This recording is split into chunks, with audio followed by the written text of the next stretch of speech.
Hello प्यारे बच्चों, कैसे हैं आप सब। आशा करता हूँ कि आप सब मस्त होंगे, तंदुरुस्त होंगे।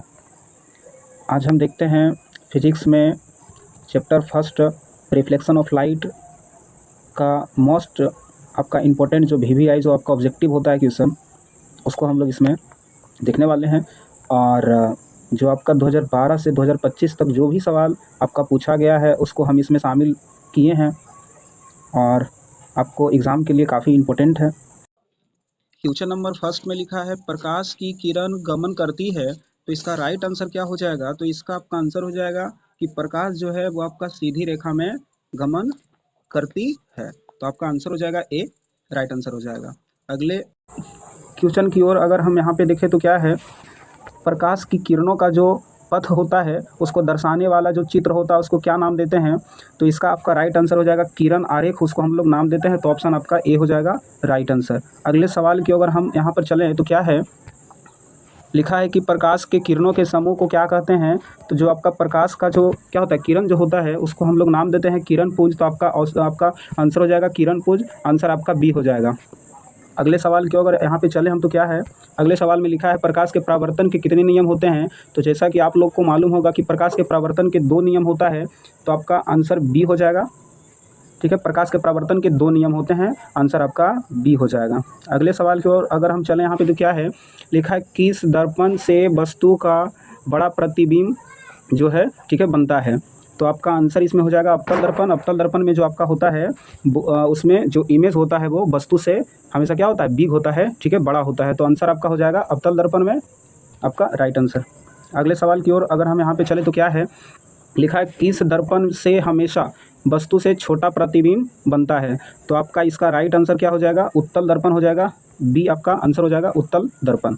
अगले सवाल में क्या लिखा है, समतल दर्पण द्वारा जो आपका इमेज होता है वो किस प्रकार का होता है, वास्तविक होता है कि आपका क्या होता है उसमें जो है आपका ठीक है काल्पनिक होता है, कि ये दोनों टाइप का होता है। तो आपका राइट आंसर इसमें जो आपका हो जाएगा, समतल दर्पण में आपका हमेशा आभासी, जिसको हम लोग नाम देते हैं ना, काल्पनिक जो होता है प्रतिबिंब का निर्माण होता है। तो राइट आंसर आपका बी हो जाएगा। अगले सवाल की ओर अगर हम यहाँ पे चले तो क्या है, मोटर कार के हेडलाइट में किसका प्रयोग होता है। तो आप लोग को मालूम है कि जो हेडलाइट होता है जिसको अग्रदीप नाम देते हैं, ये जो आपका दर्पण होता है इसमें जो आपका है ना अवतल दर्पण का प्रयोग किया जाता है। तो आपका आंसर हो जाएगा सी, अवतल दर्पण का प्रयोग करते हैं हेडलाइट के रूप में। अगले जो सवाल है इसमें क्या लिखा है, मोटर गाड़ी के चालक के सामने कौन सा दर्पण लगा होता है। ये जो चालक के सामने जो होता है, ये चालक के सामने को हम लोग क्या कहते हैं, इसका और एक नाम देते हैं, ठीक है, पार्श्व जो आपका क्या होता है दर्पण जो होता है, पार्श्व जो आपका दर्पण होता है इसको बोलते हैं साइड मिरर। तो ये आपका आंसर हो जाएगा उत्तल दर्पण। ठीक है, उत्तल दर्पण का उपयोग किया जाता है। अगले सवाल की ओर अगर हम बात करें तो क्या है, लिखा है प्रकाश का वेग न्यूनतम किसमें होता है, मतलब प्रकाश की चाल जो आपका होता है सबसे कम किस माध्यम में होता है। तो आपको याद रखना है कि प्रकाश का जो आपका चाल होता है सबसे जो आपका ज़्यादा किस में होता है, जिसको बोलते हैं निर्वात में होता है। प्रकाश का चाल सबसे ज़्यादा निर्वात में होता है। उसके बाद सर किस में होता है, उसके बाद आपका जो है ठीक है, उसके बाद जो आपका है ठीक है वायु में होता है, और इसके बाद आपका हो जाएगा ठीक है जल में होता है, और इसके बाद आपका ठोस में हो जाएगा, तो आपका सवाल में क्या लिखा है, सवाल में आपका पूछ रहा ना कि प्रकाश का चाल सबसे कम आपका किस में होता है। तो सबसे अगर यहाँ पर बात किया जाए ठीक है, कम आपका होता है ठोस में होता है, सबसे कम आपका ठोस। तो इसमें से ठोस आपका हो जाएगा कौन, कांच। तो आपका आंसर डी हो जाएगा। अगले सवाल की ओर अगर हम यहाँ पे चले तो क्या है, लिखा है जब कोई वस्तु अवतल दर्पण के वक्रता केंद्र पर रखी हो। वक्रता केंद्र का मतलब ये होता है कि ये आपका हो गया अवतल दर्पण यहाँ पर हो गया, और इस तरीके से आपका हो गया यहाँ पर पी हो गया, और ये आपका फोकस हो गया, और ये आपका हो गया वक्रता केंद्र। तो यहाँ पर जब किसी वस्तु को हम रखेंगे अवतल दर्पण में, तो इसका जो इमेज का निर्माण होगा ये आपका सर कहाँ होगा, तो जहाँ पर वस्तु है ना वहीं पर क्या होगा, इमेज का निर्माण इस तरीके से यहाँ पर हो जाएगा। मतलब कि जब अवतल दर्पण में वक्रता केंद्र पर कोई वस्तु को रखा जाता है तब इसका जो इमेज का निर्माण होता है वो कहाँ होता है, सी पर ही हो जाता है। मतलब इसका आंसर हो जाएगा वक्रता केंद्र पर ही प्रतिबिंब का निर्माण होता है। अगले सवाल की ओर अगर हम यहाँ पे चले तो क्या लिखा है, प्रकाश के परावर्तन के नियम के अनुसार निम्नलिखित में से कौन सा कथन सत्य है। तो देखिए कौन सा कथन सत्य और कौन सा असत्य है, इस पर यहाँ पर सवाल आपका है। लिखा है कि आपतन कोण जो है परावर्तन कोण से बड़ा होता है। नहीं, ये आपका आंसर नहीं होगा। अगले सवाल में लिखा है आपतन कोण परावर्तन कोण से छोटा होता है। नहीं भाई, बड़ा छोटा तो होने का कोई बात ही नहीं है। अगला जो आपका ऑप्शन है इसमें क्या लिखा है, आपतन कोण जो होता है ये क्या होता है, परावर्तन कोण का बराबर होता है, यही आपका सही हो जाएगा। इसका राइट आंसर आपका सी हो जाएगा। अगले सवाल की ओर चलते हैं। क्या लिखा है, लिखा है सोलर कुकर, जिसको हम लोग सौर कुकर के नाम से भी जानते हैं, उसमें किसका प्रयोग किया जाता है। अवतल दर्पण का, अवतल आपका यहाँ पे लिखा हुआ है, उत्तल दर्पण है, समतल दर्पण है, उत्तल अवतल दोनों है, तो इसका राइट आंसर हो जाएगा आपका अवतल दर्पण।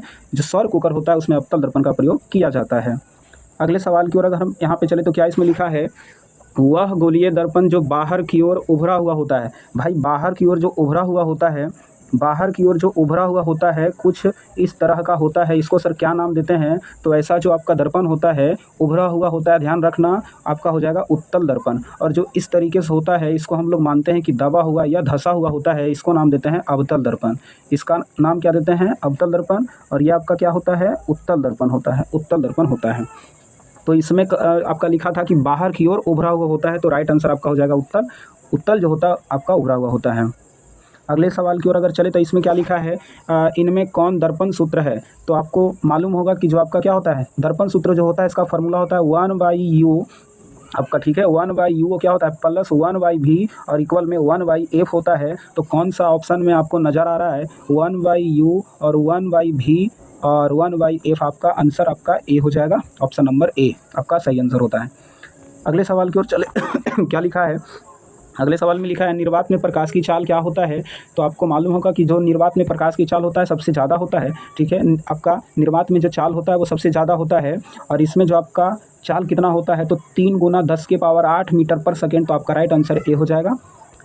अगले सवाल, अवतल दर्पण के मुख्य फोकस पर रखे बीम का मतलब वस्तु होता है, ध्यान रखिएगा। बीम का मतलब क्या होता है, तो बीम का मतलब वस्तु होता है। तो लिखा अवतल दर्पण के मुख्य फोकस पर जब किसी वस्तु को रखते हैं तो उसका इमेज क्या स्थिति होता है। तो आपको हम पहले भी आपको समझा रखे हैं, क्या आपको हम पहले समझाए हैं कि अवतल दर्पण में जब किसी वस्तु को फोकस पर रखा जाता है तब इसका जो इमेज का निर्माण होता है वो कहाँ होता है, तो सर उसका इमेज का निर्माण अनंत पर होता है। कहाँ होता है, अनंत पर होता है। और जब किसी वस्तु को अनंत पर रखते हैं तो उसका इमेज का निर्माण कहाँ होता है, सर फोकस पर होता है। तो आप इतना बस ध्यान रखें कि फोकस का संबंध अनंत से है और अनंत का संबंध फोकस से है। तो इसमें फोकस पर जब किसी वस्तु को रखेंगे तो उसका जो आपका इमेज का निर्माण होगा, ठीक है, प्रतिबिंब का जो निर्माण होगा, यहाँ पे होना चाहिए था। तो इसमें जो आपका क्या होगा, ठीक है, प्रतिबिंब का निर्माण होगा, वो कहाँ होगा सर, सी अनंत पर उसका निर्माण होगा। अगले सवाल की ओर अगर हम चले यहाँ पे तो क्या लिखा है, निम्न में से किस दर्पण को अभिसारी दर्पण कहते हैं। तो भाई अभिसारी, ये जो आपका क्या होता है ना, किरण पुंज होता है। और आपको पहले से पता होगा कि वैसा किरण पुंज जो विभिन्न दिशाओं से क्या करता है कि लाइट आता है, ठीक है, किरण आता है और एक बिंदु पर आकर के मिल जाता है। सर ऐसा अवतल दर्पण में होता है कि क्या होता है ना, मुख्य अक्ष के समांतर जो किरण आता है ये दर्पण से परावर्तन के बाद सर क्या होता है ना कि फोकस से होकर के निकल जाता है, फोकस से होकर के निकल जाता है। तो इसमें हम लोग एक बात ध्यान रखेंगे कि अवतल दर्पण जो होता है इसमें से जो लाइट आता है ना वो दर्पण से परावर्तन के बाद फोकस से आपका गुजर जाता है और फोकस पे आपका क्या होता है, जमा हो जाता है, एकत्रित हो जाता है। तो इसलिए हम लोग अवतल दर्पण को ही अभिसारी दर्पण के नाम से जानते हैं। तो आपका राइट आंसर बी हो जाएगा, अवतल दर्पण को अभिसारी दर्पण के नाम से जानते हैं। अगला सवाल में लिखा है, निम्न में से किस दर्पण को अभिसारी दर्पण के नाम से जानते हैं। तो आपको पता होगा सर, अभिसारी दर्पण उसको कहा जाएगा जिसमें क्या होगा आपका कि जो आपका लाइट होगा ना वो फैलता हुआ उसमें दिखाई देगा, फैलता हुआ दिखाई देगा। तो ये आपका होता है उत्तल दर्पण में ऐसा होता है, उत्तल जो आपका दर्पण होता है उसमें ऐसा होता है, ठीक है। विभिन्न दिशाओं से इसमें जो आपका लाइट होता है वो रिफ्लेक्ट होने के बाद क्या होता है ना, ये फैल जाता है। रिफ्लेक्ट होने के बाद क्या होता है, ये फैल जाता है। रिफ्लेक्ट होने के बाद क्या होता है, ये आपका फैल जाता है। तो आपका इसका आंसर क्या हो जाएगा, अभिसारी दर्पण के नाम से किसको हम लोग जानते हैं, अपसारी दर्पण हम लोग बोलते हैं उत्तल दर्पण को। तो आंसर आपका सी हो जाएगा, अपसारी दर्पण उत्तल दर्पण को कहते हैं। अगला जो आपका सवाल है और ये लास्ट सवाल है, इसमें क्या लिखा है कि आवर्धन का मात्रक क्या होता है आपको पता है? सर जो आवर्धन होता है ये क्या होता है आवर्धन? तो आवर्धन को सर हम लोग लिखते हैं ना, प्रतिबिंब की ऊंचाई और वस्तु के ऊंचाई के अनुपात को आवर्धन के नाम से जानते हैं। और यहाँ भी ऊंचाई होता है और यहाँ भी ऊंचाई होता है। तो अगर मान लेते हैं ऊंचाई का मात्रक अगर मीटर है, यहाँ पर भी मीटर है, तो मीटर से मीटर कैंसिल हो जाता है, इसका कुछ मात्रक नहीं रह पाता है। अर्थात हम यहाँ पे जो है लगा सकते हैं आंसर की मात्रक हीन होता है। तो आंसर आपका डी हो जाएगा। Thank you.